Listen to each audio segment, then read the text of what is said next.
우리나라 역사를 반만년, 5천년이라고 하죠. 아마 세계 나라 가운데 꽤 긴 역사를 가지고 있어요. 우리나라 역사의 그 한 5천년 동안 고질적인 문제, 고질적인 병폐, 우리 더 쉽게 말하면 우리 민족, 우리나라 영적 문제가 뭐라고 생각하세요? 지금도 이 문제는 계속되거든요. 동서 늘 갈등하잖아요. 삼국시대부터 동서 박이 터지나 늘 싸웠고 남북 나뉘어가지고 늘 싸웠습니다. 아마 2조 500년 역사가 보세요. 늘 파당을 만들어놓고 계속 싸운 겁니다. 그러다 나라가 다 망해버리잖아요. 이런 어떤 고질적인 문제가 이스라엘 역사도 비슷해요. 비슷해요.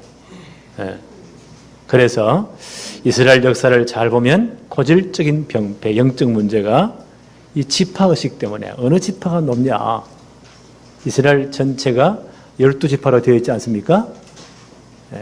그 12지파가 진짜 완네스가 되어서 복음으로 뭉칠 때는 세계를 장악했어요. 근데 사단은요, 요 완네스를 깨뜨리거든요. 어떻게 깨뜨리느냐? 어느 지파가 크냐 이거요. 어느 지파가 잘났나 이거요. 이런 지파와 지파 간의 이 갈등이 계속되는 겁니다. 출애굽에서 나와서 가나안 정복했지 않습니까? 여호수아 죽고 난 다음에 사사시대가 시작됩니다. 그때도 이 지파 간의 이 갈등이 대단했어요. 주도권 싸움 때문에. 사사 입다 시대 때는 에브라임 지파가 고집을 부리는 바람에 내전이 일어나가지고 어마어마한 사람들이 또 죽습니다. 우리는 지금 사무엘하를 계속 생각하고 있는데요. 이 압살롬의 반역이 이제 다 평정이 되지 않습니까? 도망갔던 이제 다윗이 예루살렘 궁으로 돌아와야 된단 말이에요. 그 돌아오는 과정 가운데 또 지파 간의 갈등이 생긴 거예요. 유다 지파가 제일 앞장서 가지고 다윗 왕을 호위해서 요단을 건너서 예루살렘으로 황궁을 하려고 지금 모든 차비를 다 차리고 있습니다. 이때 이제 나머지 10지파가, 북쪽 10지파가 와서 시비를 거는 겁니다. 지난번 생각했죠? 사무엘하 19장 41절부터 한번 볼까요? 온 이스라엘 사람이 왕께 나와 왕께 아뢰되, 이스라엘 10지파입니다. 우리 형제 유다 사람이 어찌 왕을 도둑하여 왕과 왕의 집안과 왕을 따르는 모든 사람을 인도하여 요단을 건너게 하였나이까 하매. 왜 유다 지파 너희만 왕을 모시고 가느냐 그야. 우리는 다 배제해버리고. 그걸 표현을 아주 적나라하게 했죠. 왕을 살짝 도둑해가지고 독질해가지고 너희만 왕을 호위해서 가느냐. 그럼 그 다음 어떻게 했어요? 왕을 뒤에서 딱 호위했으니까 이 사람들이 전 역사를 주도할 거 아니에요. 42절에 모든 유다 사람이 이스라엘 사람들에게 대답하되 왕은 우리의 종친인 까닭이라. 다윗 왕이 유다 지파에 속했잖아요. 유다 지파지 않느냐? 너희가 어찌 이 일에 대하여 분을 내느냐? 우리가 왕의 것을 조금이라도 얻어먹었느냐? 왕께서 우리에게 선물로 주신 것이 있느냐? 우리는 아무 특혜가 없다. 그런데 우리는 자발적으로 이렇게 했다. 43절에 이스라엘 사람이 유다 사람들에게 대답하여 이르되 우리는 왕에 대하여 10몫을 가졌으니 우리가 10지파가 아니냐? 너희보다 10배가 많지 않느냐? 10몫을 가졌으니 다윗에 대하여 너희보다 더욱 관계가 있거늘 너희가 어찌 우리를 멸시하여 우리 왕을 모셔 오는 일에 먼저 우리와 언언하지 아니했느냐. 이래가 또 갈등이 생기는 거예요. 이 헤게모니 싸움 때문에. 이 어느 민족이나 다 있는 것 같아요. 주로 똑똑한 사람들이 이런 게 좀 많겠죠. 그런데 유다 사람의 말이 이스라엘 사람의 말보다 더욱 강경하였더라. 유다 지파가 기가 더 센 거예요. 얼마나 센지 10지파를 다 무시해버립니다. 이런 또 갈등이 생기는 거예요. 그 10지파가 너무너무 서운한 거예요. 요 틈을 사단이 똑 틈타거든요. 이 섭섭마귀가 제일 수준 높은 마귀예요. 우리에게는 그런 거 없지만 이 제일 수준 높은 마귀예요. 열지파가 너무너무 서운한 거예요. 주도권을 빼앗겼잖아요. 요 때를 틈타서 이 베냐민 지파, 이 세바란 사람이요, 또 반란을 일으킵니다. 이래가지고는요, 열지파 사람들 싹 다 마음을 돌겠어. 우리는 다윗 따르지 말자. 우리끼리 나라 세우자. 이래 또 압살롬 이 반란 사건이 또 큰 사건이 일어나는 거예요. 이런 어마어마한 이제 사건을 통해서 이 사건이 진압돼야 되는데 하나님의 기업이 보존돼야 되잖아요. 이 일에 하나님은 누구를 사용하시느냐. 오늘 본문을 끝까지 쭉 보면 다윗 주위에는 굉장한 군장들이, 용장들이 많았어요. 아마사 같은 분도 있었고요. 아비세 같은 아주 이런 뛰어난 장군들, 요압 같은 이런 대단한 분들이 있었습니다. 하나님은 그분들을 사용하지 않았어요. 저 아벨성에 이름 없는 무명의 아주 나약한 한 여인을 들어서, 그 지혜로운 한 여인을 들어서 이 모든 반란을, 사건을 종결시키는 거예요. 그리고 여호와의 기업을 보존하셨습니다. 하나님의 방법은 그래요. 그래서 오늘 제목이 뭐라고요? 약한 자를 들어서 기업을 보존하시는 하나님. 오늘도 세계복음화도 마찬가지요. 하나님 이렇게 하시는, 하나님 되기 위해서 그렇게 하시는 거예요. 첫째로 메시아 언약을 떠난 자들.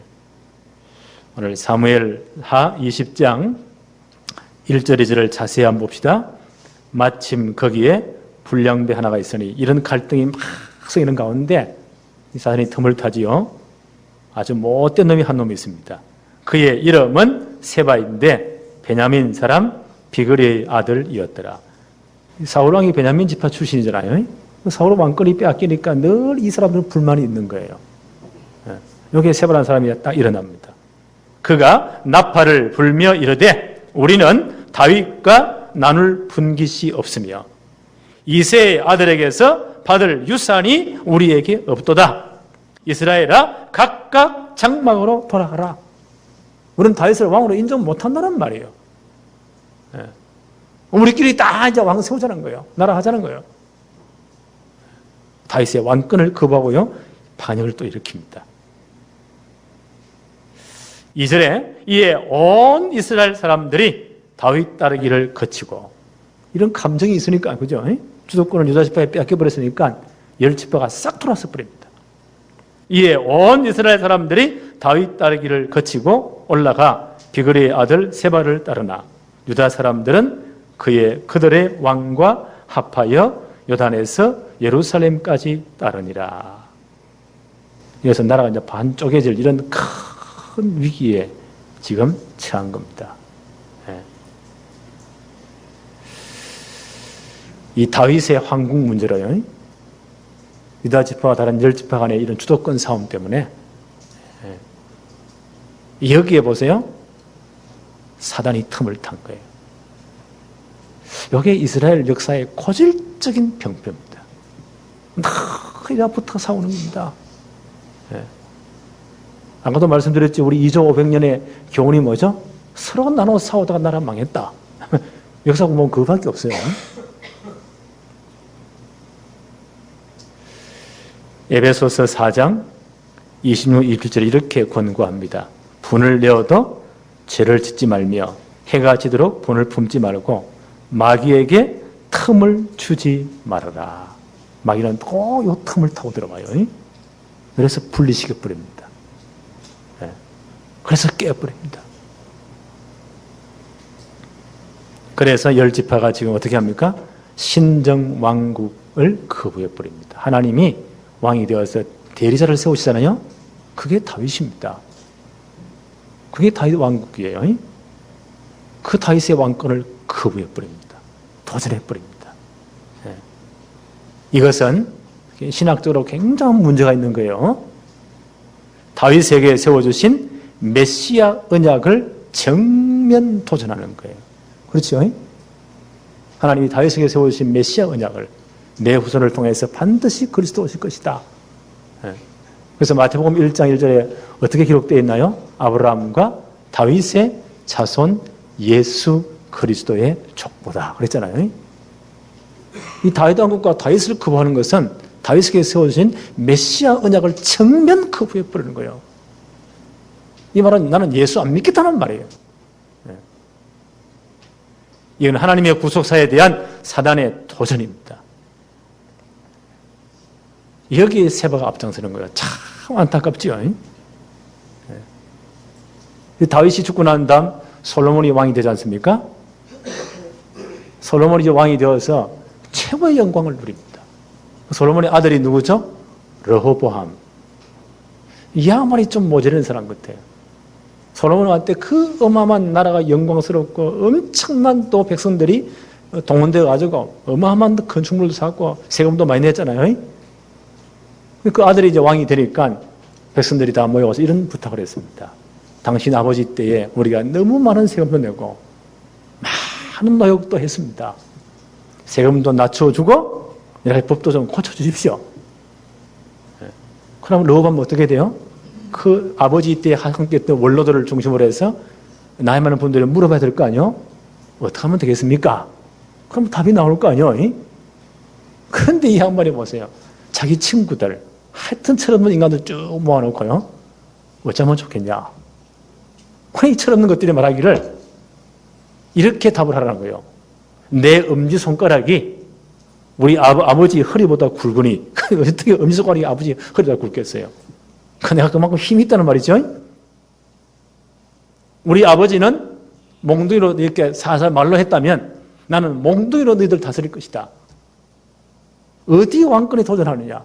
꼼짝 마라. 일을 더 많이 세금도 더 많이 매기고 일을 더 많이 시킬 것이다. 이래야 백성들이 공갈을 치는 거예요.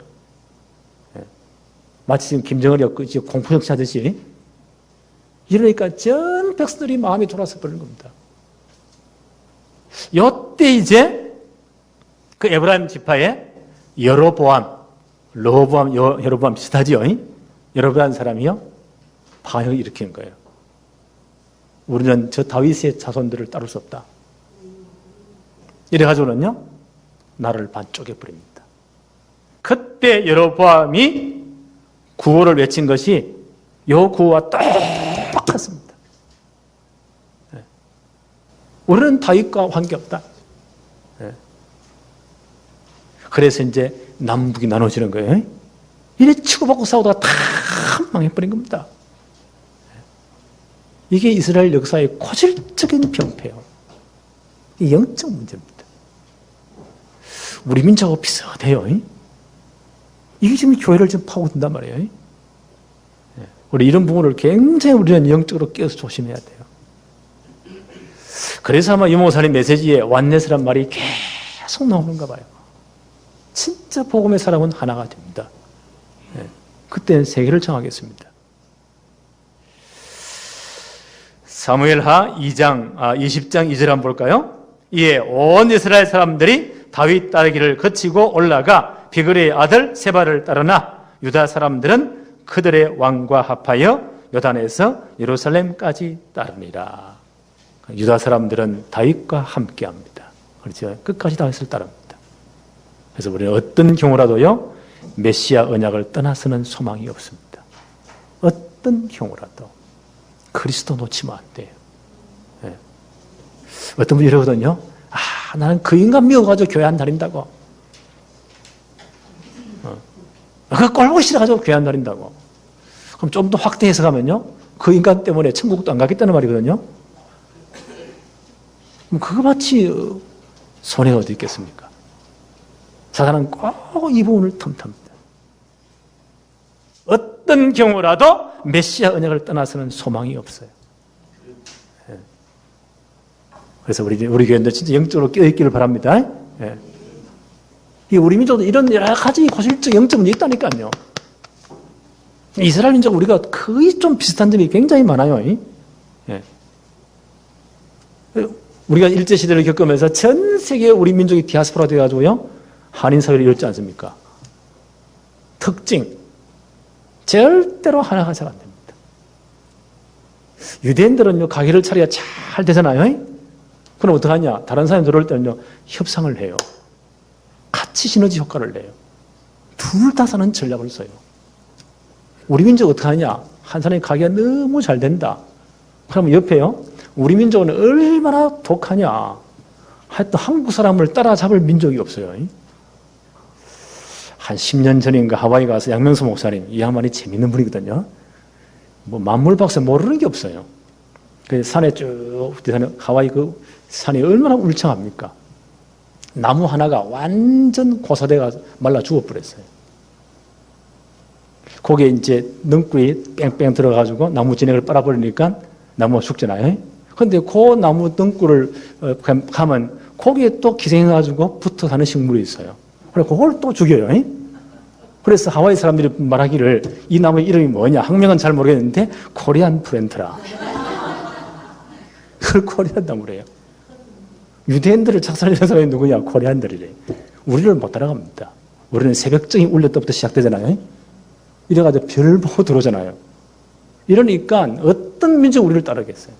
한국 사람이 들어갈 때 그 주위에 문 다 닫아야 돼. 왜냐? 잠 안 자고 움직이니까. 새벽부터 막 뛰니까. 저녁 늦게까지 하니까 밤새 들어가니까 도무지 우리를 못 따라옵니다. 그래서 다 다른 민족들은 도망을 가야 돼요. 그런데 그 가게 옆에 한국 사람이 하나 또 이사 왔다. 꼭 같은 가게를 차렸다. 그때 주위 사람들이요, 그때 안심을 한대요. 휴, 이제 살았다는 거예요. 왜요? 저끼리 싸워가지고, 가격 경쟁해가지고, 낮춰가지고, 저끼리 물고도 싸워가지고 다 망해버린다. 예. 이게 우리 민족의 영적 문제입니다. 고질적인 병폐입니다. 예수 믿고 나고 이게 바뀔까요? 꽤 많은 부분이 남아있어요.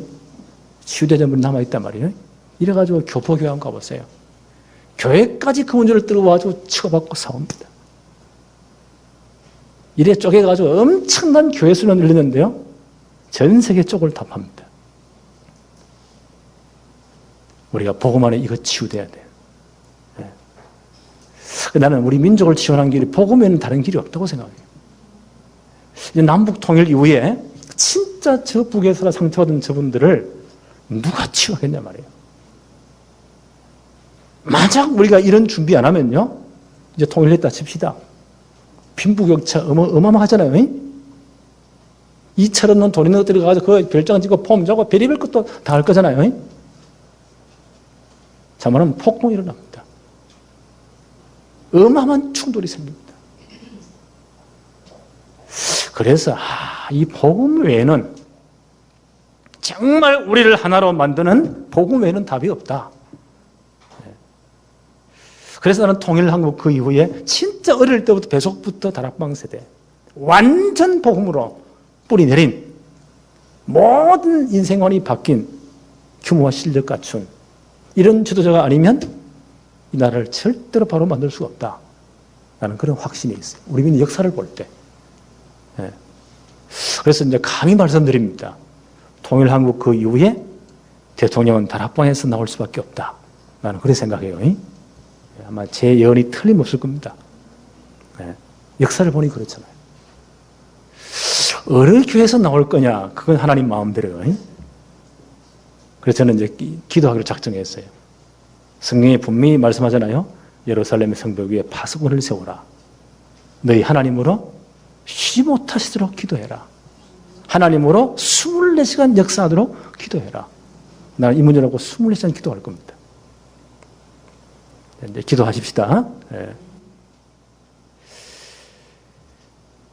어떤 경우라도 메시아 언약을 떠나서는 소망이 없습니다. 그리스도 복음에는 소망이 없는 거예요.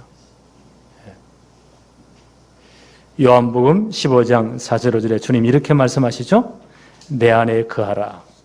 나도 너희 안에 거하리라. 가지가 포도나무에 붙어 있지 아니하면 스스로 열매를 맺을 수 없음 같이 너희도 내 안에 있지 아니하면 그러하리라. 나는 포도나무요 너희는 가지라.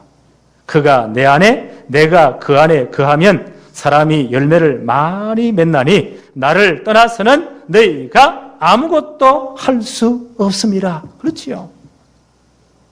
절대로 그리스도 복음 떠나면 안 돼요. 이 안에 붙어 있어야 돼요. 그 다음 두 번째, 여호와의 기업을 삼킨 요압. 아주 이분이 기회주의자거든요. 인생 말년을 비참하게 끝낸 사람입니다. 우리 사무엘하 20장 4절 한번 볼까요? 왕이 아비새에게, 다윗 왕이 이제 아비새에게, 아비새와 왕이 아마사에게, 아마사는 아주 군장 대단한 분입니다. 이 양반이 이 압살롬이 반열을 일으킬 때 압살롬의 동조에서 압살롬의 군대장관 역할을 했던 분이에요. 다윗이 이분을 다시 포용해서 기회를 주는 거예요. 아마사에게 이르되 너는 나를 위하여 3일 내로 유다 사람들을 큰 소리로 불러 모으고 너도 여기 있으라 하니라. 이 다윗이 기회를 주는 겁니다. 다윗이 굉장히 그릇이 큰 사람이죠. 이 포용 정책을 쓰는 거예요. 다 죽여버리면 안 되잖아요. 그는 그렇게 했지만 다시 기회를 준다. 이 세바의 반란이 굉장히 심각하거든요. 유다 지파에 가서 너는 모병을 해오라. 3일 안에. 기회를 줍니다. 그런데 이 양반이 뭔가 좀 무능한지요. 역할을 수행을 못해요. 5절에 아마사가 유다 사람을 모으러 가더니 왕이 정한 길에 지체된지라. 모병에 실패했든지 이분이 능력이 없든지요. 지체가 되어집니다. 지금 세바의 반란은 급속도로 퍼져나가거든요. 이스라엘 10지파가 다 붙어버렸단 말이에요. 큰일 나잖아요. 다윗이 급한 거예요. 그래서 6절 한번 보십시다. 다윗이 이에 아비새에게 이르되, 아비새는 요압과 형제분이에요. 대단한 용장입니다. 아비새에게 이르되 이제 비그리의 아들 세바가 압살롬보다 우리를 더 해하리니. 압살롬의 난보다 더 심각한 게요, 이 세바의 난입니다. 10지파가 다 떨어져 나가 버렸잖아요. 이게 지금 돌아다니면서 전 10지파를 지금 규합하고 있단 말이에요. 세바가 압살롬보다 우리를 더 해하리니 너는 내 주의 부하들을 데리고 그의 뒤를 쫓아가라. 그가 견고한 성읍에 들어가 우리를 피할까 염려하노라 하매. 견고한 성에 들어와서 이제 세력을 규합해서 다윗을 치면 어떻게 됩니까? 나라가 이제 두 조각 나는 겁니다. 그래서 이제 아비새에게 명령을 내립니다. 내 주의 모든 부대를 다 데려와라. 왕의 친위대원들이 굉장히 이제 훈련된 군인들이죠. 친위대원들을 다 데려와라. 7절 보세요. 요압을 따르는 자들과, 요압에게는 명령을 안 내렸어요. 근데 이 양반이 장원에서 또 가는 겁니다. 따르는 자들과 그레 사람들과 블렛 사람들과 모든 용사들이 다윗의 친위부대입니다. 대단히 훈련된 아주 대단한 이 군인들입니다. 용사들이 다 아비새를 따라 비그리의 아들 세바를 뒤쫓으려고 예루살렘에서 나와 이제 세바를 쫓으러 가는 거예요. 이때 뒤늦게 아마사가 이제 모병을 해서 이 사람을 맞으러 나옵니다. 8절 한번 볼까요? 기브온 큰 바위 곁에 이름에 아마사가 맞으러 오니. 상당한 시일이 지날 끝에요. 이분이 모병에서 이제 맞으러 옵니다. 그때에 요압이 군복을 입고 띠를 띠고 칼집에 꽂은 칼을 허리에 찼는데 그가 나아갈 때에 칼이 빠져 떨어졌더라. 허리에 칼을 찼는데 그걸 일부러 아마 칼을 떨어뜨린 것 같아요. 아마사가 이제 모든 안심하도록 이런 작전을 쓴 것 같아요. 9절 한번 보세요. 요압이 아마사에게 이르되 내 형은 편안하냐. 이분들이 다 사촌지간입니다. 형은 편안하냐 하며 오른손으로 아마사의 수염을 잡고 그와 입을 맞추는 채 하면서 이런 위장 전술을 쓰는 거예요. 큰 칼은 떨어지게만 없고 보니까 이제 안심하잖아요. 다른 칼 하나 숙여간 것 같아요. 우리 한 손으로 수염을 잡고 입을 맞추는 척 하다가 10절에 아마사가 요압의 손에 있는 칼은 주의하지 않아. 아마 다른 칼을 준비한 것, 숙여간 것 같아요. 아니한지라 요압이 칼로 그의 배를 찌르매 그의 창자가 땅에 쏟아지니 그를 다시 치지 아니하여도 죽으니라. 아마사를 죽여버립니다. 자기의 정적이 되니까요, 이걸 제거해버리는 거예요. 자, 요압이 이분이요, 대단한 사람이요.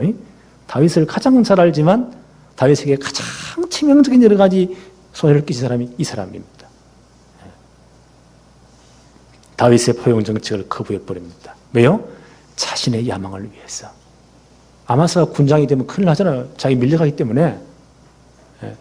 자기가 지금까지 다윗 밑에서 모든 군대를 지휘했잖아요. 이 아마사가 공을 세우면 이 사람이 이제 군장이 되니까 자기를 밀려날 거 아니에요. 이래가지고요, 미리 수를 쓰는 겁니다. 아마사를 죽여버립니다. 자신의 야망을 위해서 여호와의 기업을 죽여버립니다. 삼켜버립니다. 아마 다윗이 평생 동안 이분을 제거하지는 못해요. 이런 역관계 때문에. 그런데 솔로몬에게 다윗이 죽을 때 솔로몬이 어떤 유언을 하죠? 열왕기상 2장 5절 6절에 보니까 스루의 아들 요압이 내게 행한 일 곧 이스라엘 군대의 두 사령관 아브넬과 아마사에게 행한 일을 네가 알지 않느냐. 그들 다 자기 정적이기 때문에, 정치적 어떤 세력 대립 때문에 자기가 주도권을 잡기 위해서 다 암살해 죽여버리지 않느냐. 너는 그걸 기억해라. 그래서 그 양반이 평안히 엄부에 내려가지 못하도록, 죽지 못하도록 그를 처리해라. 솔로몬 때에 요압이 처형당합니다. 한번 보세요. 여호와의 기업을 삼킨 요압. 하나님이 그를 마지막까지요, 그렇게 놔두지 않습니다. 솔로몬에서 처형당하는 거예요. 세 번째 한번 봅시다. 여호와의 기업을 지킨 지혜. 사무엘상 20장 15절 볼까요? 이에 그들이 벤마가 아벨로 가서 세바를 에우고 그 성을 향한 지역 언덕 위에 토성을 쌓고 요압과 함께한 모든 백성이 성벽을 쳐서 헐고자 하더니, 요 세바가 이제 빠른 속도로 전체 이스라엘을 묶어야 되는데 다윗 주력 부대가 오니까요, 도망을 가는 겁니다. 저 북쪽에 아벨성이라고 있어요. 굉장히 견고한 큰 성이에요. 거기 딱 들어가는 거예요. 요압이 쫓아가서 이제 그 성을 공격하는 겁니다. 옛날에 공격 방법은 성벽이 있으니까 막바로 공격을 못 하잖아요. 그 주위에 토성을 그만큼 높이 쌓아요. 쌓아서 그 뒤로 굴을 뚫어가지고는 그 성을 무너뜨리는 거예요. 이런 전략을 지금 선단 말이에요. 요압이. 자, 계속 볼까요? 16절 한번 보세요. 그 성읍에 지혜로운 여인 한 사람이 외쳐 이르되 들을지어다 청하건대 너희는 요압에게 이르기를 이리로 가까이 오라. 내가 내게 말하려 하노라 한다 하라. 지혜로운 여인 하나가, 자기 성읍이 이제 다 박살나잖아요. 성벽 다 요압의 군대가 어떤 군대입니까? 최고층의 부대인데요. 토성 쌓아놓고는 밑으로 굴 뚫어가지고는 완전 성읍을 무너뜨려 싹 다 죽일 판인데, 다 반역자이기 때문에 자기 성읍이 다 박살나잖아요. 그래서 요압을 내가 직접 1대1로 대면하기 원합니다. 계속 한번 볼까요? 17절에 요압이 그 여인에게 가까이 가니 여인이 이르되 당신이 요압이니까 하니 대답하되 그러하다 하니라. 여인이 그에게 이르되 여종의 말을 들으소서 하니 대답하되 내가 들으리다. 18절에 여인이 말하여 이르되 옛사람이 흔히 말하기를 아벨에게 가서 물을 것이라 하고 그 일을 끝내었나이다. 아마 아벨성에는 지혜로운 분들이 대단히 많았던 것 같아요. 이스라엘 전체 무슨 여러 가지 문제가 생기면 아벨성에 가서 지혜로운 분들에게 그 조언을 구했던가 봐요. 그런 어떤 이런 내려오는 여러 가지 습관이 있단 말이에요. 이런 것이 있지 않습니까? 그래서 이분이 계속 말을 해요. 19절에 나는 이스라엘의 화평하고 충성된 자 중 하나이거늘 당신이 이스라엘 가운데 어머니 같은 성을 멸하고자 하시는도다. 아벨성이 굉장히 중요한 성이고요. 이스라엘 전 성을 대표할 만큼 어머니 성 같은 그런 아마 중요한 성인가 봐요. 그래서 세바가 거기 딱 숨었겠죠. 반란군을 이끌고. 어머니 같은 성을 멸하고자 하시는도다. 어찌하여 당신이 여호와의 기업을 삼키고자 하시나이까? 이 성을 멸하는 것은 하나님의 기업을 삼키는 겁니다. 율법에도요, 신명기 20장 10절로 15절을 보니까 전쟁 때 한 성을 정복할 때 먼저 그 성에게 통보해야 돼요. 항복해라. 이런 이유 때문에. 만약 절대로 항복 못한다 이러면요, 그 성을 멸하는 거예요. 당신이 이런 것도 없이 어떻게 이 성을 멸하십니까? 이 이스라엘의 어머니 같은 성을 어떻게 멸하고자 합니까? 여호와의 기업을 삼키고자 합니까? 라고 말을 합니다. 그때 요압이 말하죠. 내가 그런 것이 아니다. 지금 세바라는 사람이 다윗 왕을 반역했다. 21절 한번 볼까요? 그 일이 그러한 것이 아니니라. 에브라임 산지 사람 비그리의 아들 그의 이름은 세바라 하는 자가 손을 들어 왕 다윗을 대적하였나니 너희가 그만 내주면 내가 이 성벽을 떠나가리라. 요압이 이제 접종 협상을 하죠. 이 사람 때문이다. 그만 내주면 다 끝난다. 그때 이 여인이 뭐라고 말합니까? 여인이 요압에게 이르되 그의 머리를 성벽에서 당신에게 내어 던지리이다. 내가 그 사람 목을 내주겠습니다. 라고 약조하고는요, 이분이 얼마나 지혜로운가. 20절 보세요. 22절 보세요. 이에 여인이 그 지혜를 가지고 모든 백성에게 나아가매 그들이 비그리의 아들 세바의 머리를 베어 요압에게 던지리라. 이분이 전 백성을 설득했겠죠.